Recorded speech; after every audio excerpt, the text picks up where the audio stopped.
ఈ వీడియో చూసే ముందు జై శ్రీరామ్ అని ఒక కామెంట్ చేయండి.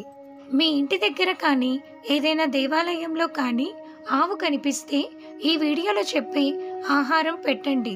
మీకు తరతరాలు తిన్నా తరగని ఆస్తి, ఐశ్వర్యము వస్తాయి. కష్టాలు, దరిద్రాలు అన్నీ పోతాయి. బాధలు, సమస్యలు కూడా తొలగిపోతాయి. మీ జీవితం అద్భుతంగా మారి పట్టిందల్లా బంగారం అవుతుంది. రాజయోగం పడుతుంది. ఇక మీకు అన్ని శుభాలే జరుగుతాయి అని పండితులు చెబుతున్నారు. గోమాతలో ముక్కోటి దేవతలు కొలువై ఉంటారని మన గ్రంథాల్లో చెప్పబడింది. గోవును సాక్షాత్తు సర్వదేవత స్వరూపంగా హిందువులు భావిస్తారు. గోవు ప్రతి శరీర భాగం ఒక దేవతామూర్తి ఉంటుందని శాస్త్రాలు చెప్తున్నాయి. శ్రీకృష్ణ భగవానుడే స్వయంగా గోమాతను పూజించి గోపాలకుడైనాడు. నెలలో ఒక్కసారైనా గోవు తోకను నిమిరితే చాలా మంచిది. అలాగే గోవు తోక నిమిరి గోవు చుట్టూ ఒక ప్రదక్షిణ చేసిన వారికి లక్ష్మీదేవి అనుగ్రహం లభిస్తుంది. గోవు చుట్టూ ప్రదక్షిణలు చేయడం వల్ల 33 కోట్ల మంది దేవతలకి ప్రదక్షిణలు చేసినట్లేనని పురాణాలు వివరిస్తున్నాయి. గోమాతకు మన చేతుల మీదుగా ఏమైనా పండ్లు తినిపిస్తే సాక్షాత్తు ఆ లక్ష్మీదేవికి మనం పాయసం తినిపించినంత పుణ్య ఫలితాన్ని పొందవచ్చట. ఏదైనా ముఖ్యమైన పనికి వెళ్ళేటప్పుడు ఆవును చూసినా లేదా దాని శబ్దం వినినా చాలా శుభప్రదం. ఆవు పాదాలను తాకితే చాలు ముక్కోటి దేవతల ఆశీర్వాదం లభిస్తుంది. ఎవరైతే గోవులకు ఆహారం పెడతారో వారికి అనంత కోటి పుణ్యఫలం పొందుతారు. మనం గోవుకు పెట్టే ప్రతి ఆహార పదార్థాన్ని ఒక్కో ఫలితం ఉంటుందని పండితులు అంటున్నారు. కాబట్టి ఈ వీడియోలో చెప్పే ఆహార పదార్థాలను గోవుకు తినిపించి 3 ప్రదక్షిణలు చేయడం వలన మీరు అనుకున్న ప్రతి కోరిక ఖచ్చితంగా నెరవేరుతుంది. బాగా అప్పులు ఉన్నవారు నానబెట్టిన కందిపప్పును గోమాతకు తినిపించాలి. దీంతో మీకున్న అప్పులన్నీ త్వరగా తీరిపోయి ముక్కోటి దేవతల ఆశీర్వాదం వల్ల సుఖ సంతోషాలతో సిరి సంపదలతో జీవిస్తారు.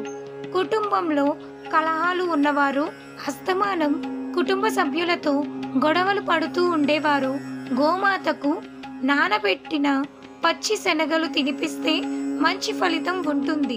డబ్బును బాగా సంపాదించాలనుకునేవారు గోమాతకు మినపపిండిలో బెల్లం కలిపి ఆవుకు తినిపించాలి.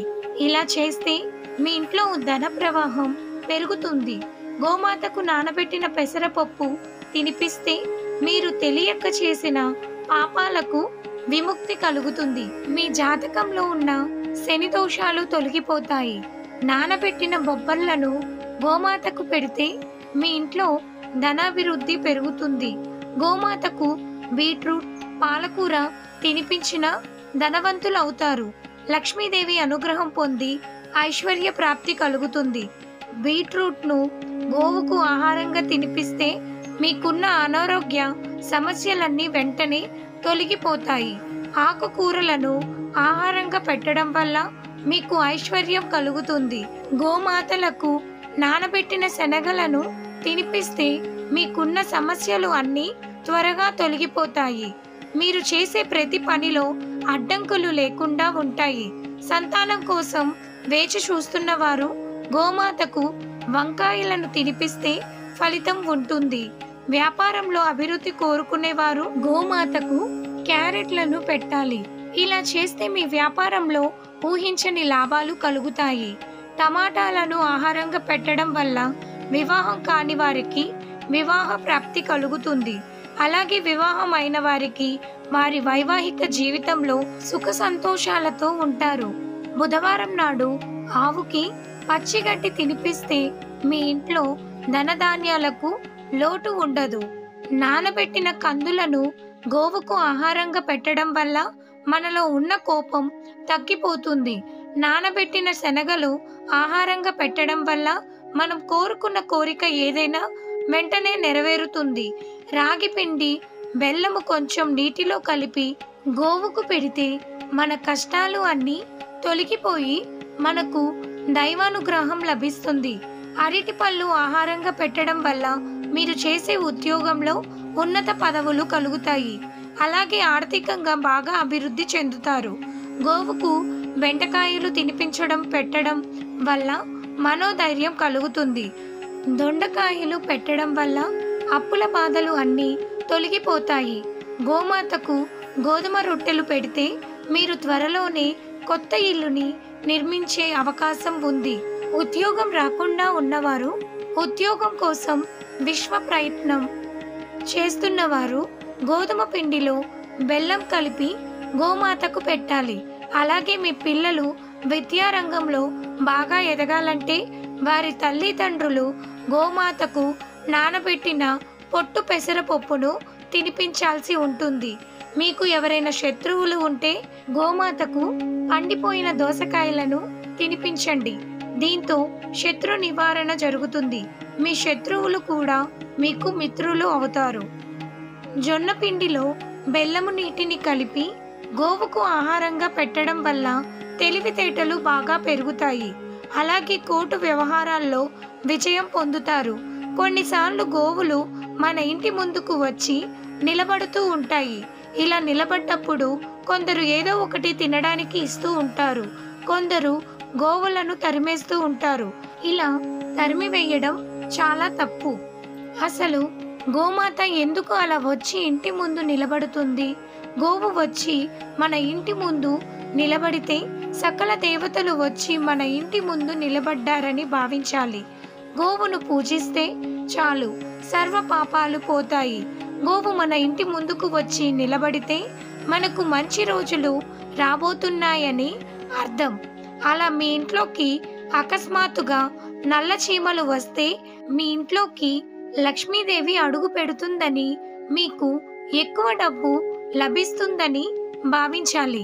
మంచి రోజులు రావడానికి ముందు మీ ఇంట్లో చెట్లు, మొక్కలు పచ్చగా ఎదుగుతుంటాయి. కొన్ని సందర్భాల్లో మీ ఇంటి చుట్టూ దుష్టశక్తులు ఉన్నట్లయితే కుక్కలు దానిని పసిగట్టి మొరగడం ప్రారంభిస్తాయి. మీ ఇంటి ముందు కానీ మీ ఇంటి దగ్గరలో కానీ కుక్క ఏడ్చినప్పుడు శివుడిని పూజించండి లేదా ఓం నమః శివాయ అనే మంత్రాన్ని జపించండి. ఇలా చేస్తే మీకు రాబోయే రోజుల్లో ఏ కష్టాలు ఉండవు. ఉదయం పూట ఇంటి దగ్గరికి కాకి వచ్చి అరిస్తే మీ ఇంట్లో దేవతలు ఉన్నట్లే అని సంకేతం. దేవతలకి కాకికి అభినవ సంబంధం ఉంటుందట. మీరు బయటకు వెళ్ళేటప్పుడు కాకి వచ్చి అరిస్తే మీకు వెళ్తున్న పని సక్సెస్ అవుతుందని సంకేతం. ఇంట్లోకి పావురాలు కానీ పిచ్చుకలు కానీ వస్తే మాత్రం అది లక్ష్మీదేవి రాకకు సంకేతం.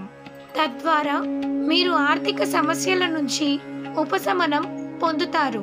ఇంటి దగ్గరకు వచ్చిన పక్షులకు బియ్యపు గింజలు వేస్తే మాత్రం ఎంతో పుణ్యం వస్తుందని అనేక శాస్త్రాల్లో చెప్పారు. మీకు ఈ వీడియో నచ్చినట్లయితే ప్లీజ్ ఒక లైక్ చేయండి. మీ లైక్ మాకెంతో సపోర్టివ్ని ఇలాంటి మరిన్ని వీడియోస్ చేసేందుకు ఎంకరేజ్మెంట్గా ఉంటుంది. Thank you so much for watching.